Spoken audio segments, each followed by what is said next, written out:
everyone, it's Brennan. Welcome to my channel and welcome to another video. Today I'm going to do a book tag and it is the Do I Have That Book challenge. So how I'm going to do this is I have 20 questions in front of me. I'm going to start a timer and I'm going to go through my collection and see if I have a book that matches these descriptions. I have 2 bookshelves behind me, and then I have my iPad set up to film my 3rd bookshelf over there. And without further ado, let's get started with this challenge. Starting the timer now, and I will go through these questions and hunt for these books.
This book between 500 and 510 pages is ruining me.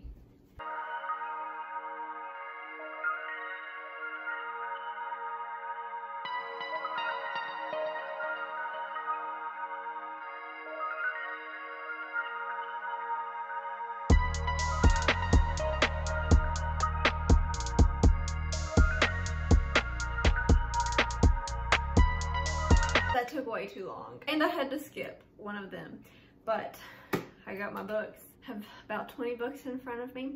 That took me 12 minutes and 20 seconds. Now let's go through the books I picked for this challenge. I did try to pick books that I had read already so I could give you a little summary of my thoughts on them, but I did pick some books that I haven't gotten to yet, but I'll just do my best. That's all we can do. The first question was, do you have a book with deckled edges? And where did I put it? Oh, I picked up My Plain Jane by Cynthia Hand, Brody Ashton, and Jody Meadows.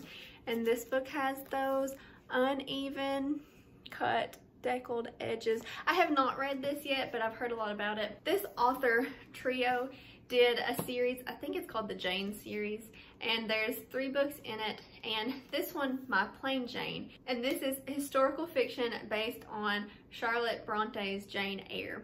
And Charlotte Bronte is actually a character in this book, and I think there's like a supernatural aspect of it also, but this is like a humorous retelling of Jane Eyre. Question 2 was, do you have a book with 3 or more people on the cover of it? Oh, I could have picked. There's several. Now that I'm looking at some of these, I definitely could have picked some of those. But I picked The Lost Hero by, I almost said by Percy Jackson, by Rick Riordan. And we've got our 3 characters here. And it's been a while since I read this series, and I actually just picked it up again. The box set of the hardcovers was like a Prime Day deal, so I picked them up. But if you're familiar with Rick Riordan, he has a lot of series based on mythology, and this is the series after the Percy Jackson series. And I believe this series, I've read it, but like I said, it's probably been 10 years ago.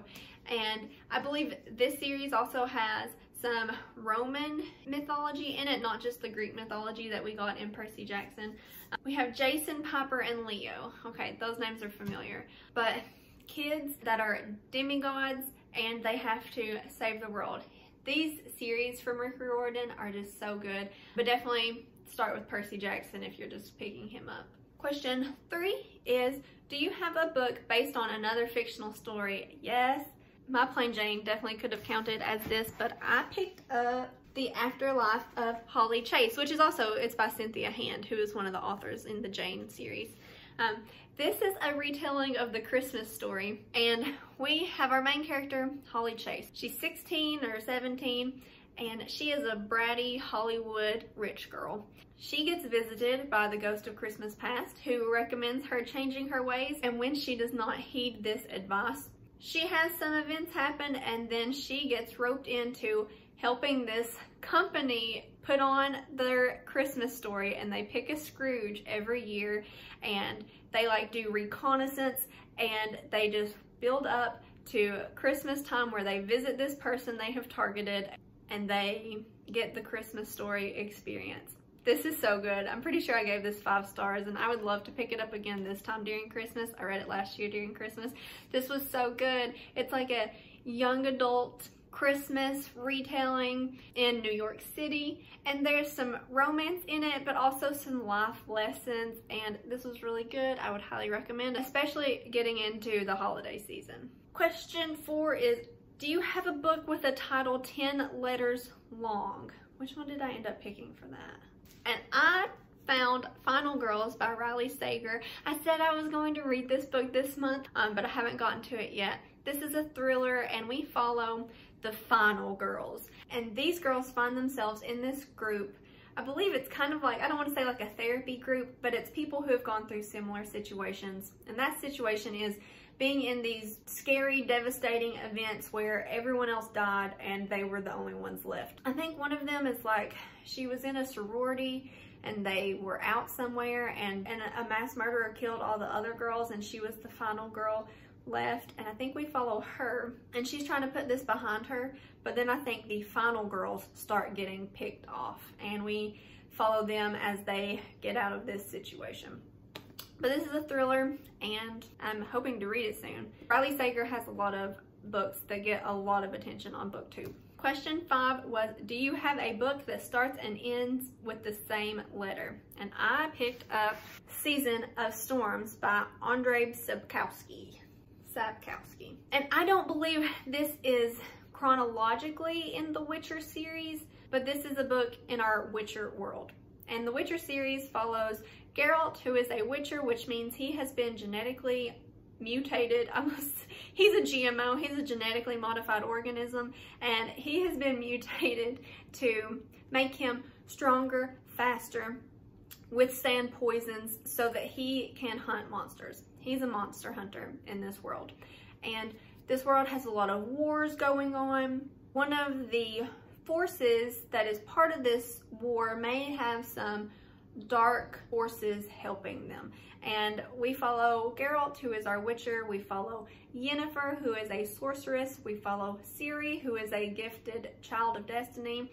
And I'm just going to throw in that we follow Dandelion too, because he's a bard, and he is my favorite character in this book series. These are good high fantasy books. I am like halfway through the series, and I loved the first 2 books of short stories. So, Season of Storms. Question 6 is, do you have a mass market paperback? Yes, I have a mass market paperback. I have several mass market paperbacks, but I picked up The Way of Kings by Brandon Sanderson. If you want to hear me talk about this more, I'm going to put my favorite adult fantasies video in the description. But this is high fantasy. This is by Brandon Sanderson. This is a well-loved series set in a world that has this cycle of world-ending cataclysms that happens to it.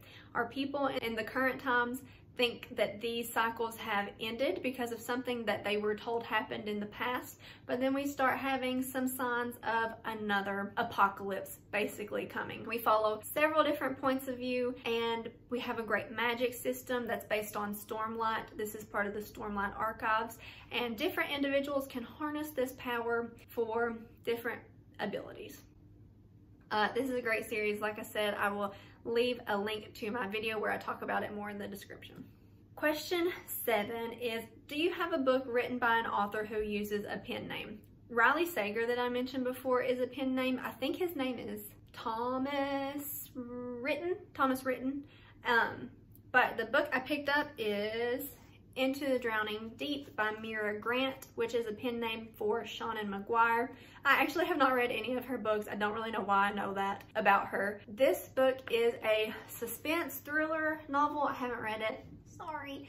It follows a film crew who just made, or no, it doesn't follow the film crew, but this film crew who made a mockumentary about mermaids in the Mariana Trench goes missing, and then someone finds their last documented footage, and I believe they delve into this spooky deep ocean world of mermaids, and we learn if they exist or not, maybe, but I think it's like a suspense, exciting action novel. Question 8 is, do you have a book with the character's name in the title? I definitely could use The Afterlife of Holly Chase again because Holly Chase is our main character, but I picked a Margaret Atwood book that I haven't read, and it's Oryx and Crake. And I'm guessing because it's Margaret Atwood, this is probably a dystopian type novel. On the back, it talks about an unforgettable love story, and apparently this is the first book in the Mad Adam trilogy. I'm sure it's good. I really like Handmaid's Tale, and that's the only Margaret Atwood book that I have read so far. But I picked this one up because I saw it getting recommended a lot on Reddit. So, Oryx and Crake. Question 9 is, do you have a book with 2 or more maps in it? Yes. I picked another Brandon Sanderson book. I picked up The Hero of Ages, which is the last book in his Mistborn series, which I also talked about in my favorite fantasy series video that I will link below. Okay, we have a map of the final empire. I'm going to butcher this name. Irto, which is one of the cities that we go to.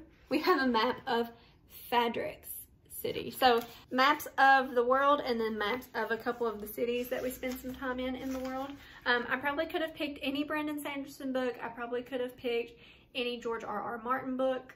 I gravitate towards books that have maps in them because that usually means we're going on an adventure. Question 10 is, do you have a book that was turned into a TV series? And I grabbed my whole box set of Diana Gabaldon's Outlander series. These are the first 4 books. I believe there's 8 in the series right now. I've read the first 3, and I've watched like 2 episodes of the show, but then I told myself that I should read the books first. And you can see we have the TV adaptation from Starz. It's on Starz. This is a historical fiction romance action series. We do some time traveling with our main character Claire. She is in Scotland. This series is so atmospheric. It is mainly set in Scotland, but also some in America as we go on through the series. She touches one of the, what are they called? Greystones? Great stones? Greystones? I'm not sure. She touches one of the stones, like imagine Stonehenge. She touches one of those, and she travels back in time to the 1700s. She meets Jamie, who is obviously her new love interest here, and they go on adventures. There's some witchcraft maybe in the series. I really loved the first one.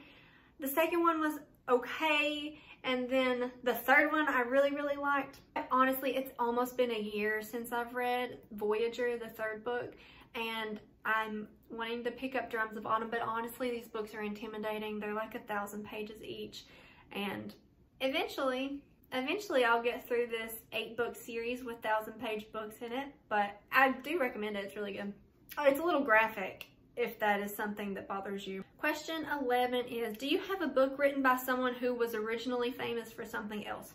I have several audiobooks because usually if someone famous writes a book, they narrate the audiobook and then I really enjoy it. I'm thinking Nick Offerman's Paddle Your Own Canoe, Amy Poehler's Yes Please, Tina Fey's Bossy Pants. Those are all books that I have listened to.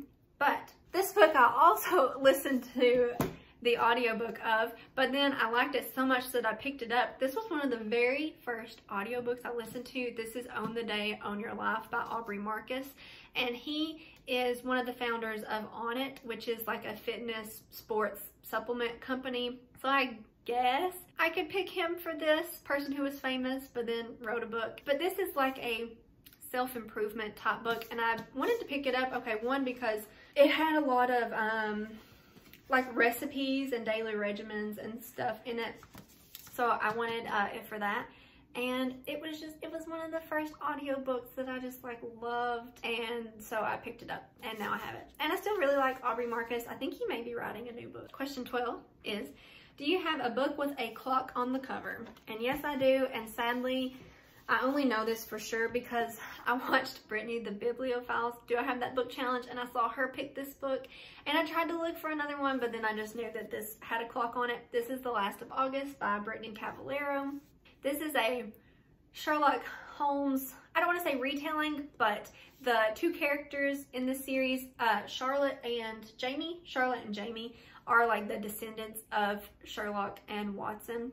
And it's like a young adult mystery series. They may be set in like a boarding school. I am not 100% sure. I think this is the third book in the series, but here we have a clock. And I think a clock like plays a role in the book, so here we have a clock. I will say, when I first read this question, my brain went to the Nancy Drew book. I'm going to insert it here because I do have it at home. Nancy Drew was such a big part of my childhood. Yes, I read the books like okay, but the PC games with the like mystery PC games, I don't want to say that I played them a lot, but I watched my cousin and I would make my dad play them because I don't know if I was like scared or just didn't feel like I could do it, but Nancy Drew, big part of my childhood. Question 13 was, do you have a poetry book? No, I don't have a poetry book. Question 14 was, do you have a book with an award stamp? Yes, I do. I picked Island of the Blue Dolphins by Scott Odell. I have not read this book since 5th grade, but I recently picked it up because I wanted to read it again. I remember just being so sad, being so moved by it, and I kind of want to do a video where I reread some of the books I had to read in grade school. But this follows like an island tribe, and I can't remember if it's like a bad weather storm that's coming, but for some reason everyone on the island leaves and this girl and her brother get left behind. So it's kind of their survival story. It's hard-hitting, I suppose. I know it gets sad, but I'm learning that I really like survival stories. I read this when I was like, how old are you in 5th grade? Like 11? I read this when I was like 11, and I just remember it moving me. So I picked it up, and it has a Newbery Award. The next question, question 15, is, do you have a book written by an author with the same initials as you? I don't think so, but I picked up, just to have something to talk about, I picked up David Benioff's City of Thieves because my initials are BD and his initials are DB. So I mentioned this book in my books to read before 2021 tag. This book is set in Russia during World War II, and it's a coming of age story. We follow two boys who are like in their late teens. They get arrested, and because they're in a wartime, their crime is like punishable by death. But then they get sent on a journey to find a dozen eggs in Russia in the middle of winter when everyone is starving to get out of their sentence. So it's their coming of age journey. It's funny, but it's dark and it's kind of heartwarming. I just really liked this book, and I'm planning to read it again once it gets a little colder outside. Question 16 is, do you have a book of short stories? Yes, and the ones that came to my mind, I have lent to my dad right now, and those were the first two in the Witcher series, The Last Wish and The Sword of Destiny, and then also the 0.5 book in the Throne of Glass series, The Assassin's Blade. I lent all three of those to my dad because they're series I've started that I offered to him to start. But I picked up Brandon Sanderson's Arcanum Unbounded. This has, I know this has Edge Dancer in it, which I haven't read yet, and I need to read before the next book comes out. They're just different short stories, I believe, that take place in the Cosmere, which is his, like, universe that the Mistborn and the Stormlight Archives have happened in. Question 17 took me so long. It is, do you have a book between 500 and 510 pages long? That was so difficult. I would look at a book and it would be like 525 pages, or I would look at a book and it would be like 495 pages. But I finally found Skyward by Brandon Sanderson. This book is like, I believe it is exactly 510 pages. But this is, I believe this may actually be a little more young adult from Brandon Sanderson, and this is more science fiction versus just plain fantasy. We're in this group of people who live on this planet, and it's like a very tough society. Like aggression and bravery are really rewarded, and we have pilots in this society. And our main character, I'm trying to think of her name, Spencer, her father was kind of disgraced. He was a very famous, prominent pilot, and then something happened and he got disgraced, and then I believe Spencer has like found an item that helps her to become a pilot, which is like all she's ever wanted, and we have adventures in space with Brandon Sanderson. Question 18 is, do you have a book that was turned into a movie? And I took the easy road and I picked up, I just grabbed from my Harry Potter collection, I picked up The Prisoner of Azkaban. The series does not need an explanation. It's by J.K. Rowling, and we follow Harry and his friends, Ron and Hermione, and they go to a magic school called Hogwarts, and they have to fight the Dark Lord. We have lots of adventure, and we have lots of magic, and we have lots of friendship, and it is just wonderful. Harry Potter. 2 more questions. Question 19 is, do you have a graphic novel? Yes, I do. I grabbed one of the Avatar graphic novels I have. This is, I believe these take place after the events of Avatar. I know there's one series that have like little side quests from Avatar, but yes, a beautiful Avatar graphic novel. And the last question, question 20 is, do you have a book written by 2 or more authors? I could do any of the Jane series like I mentioned before, but I picked Josh and Hazel's Guide to Not Dating, which is by Christina Lauren, who is a romance author duo. And this is the first Christina Lauren book. Probably this is the first adult romance book I read, and I read this earlier this year, and I really enjoyed this. I'm pretty sure I gave it 5 stars, but I also think I was just like new to the adult romance series, which I've ended up loving. But we followed Josh and Hazel, and they know each other from like college, but then they haven't really spoken to each other since, and Hazel's always had a crush on Josh, and Hazel starts working with Josh's sister, and we don't know that until Josh shows up at a barbecue that Hazel is also at. And Josh kind of has a girlfriend that things are going bad with, and Hazel is just like perpetually single. So they start not fake dating, they start setting each other up on dates. And then as they go on these dates, they start to realize their feelings for each other. I thought this was a fun book. Hazel as a character was a little much with her eccentricities. Like, she has lots of different pets, and she's like a quirky elementary school teacher, but I liked this. It was cute. It got steamy, but like just enough steam. I liked it. It was good. It started me down a path. I've read several Christina Lauren books since. Okay, I hope that was a semi-fun video. Thank you for watching. Give this video a thumbs up if you liked it. Subscribe if you haven't already, and I'll see you in my next one.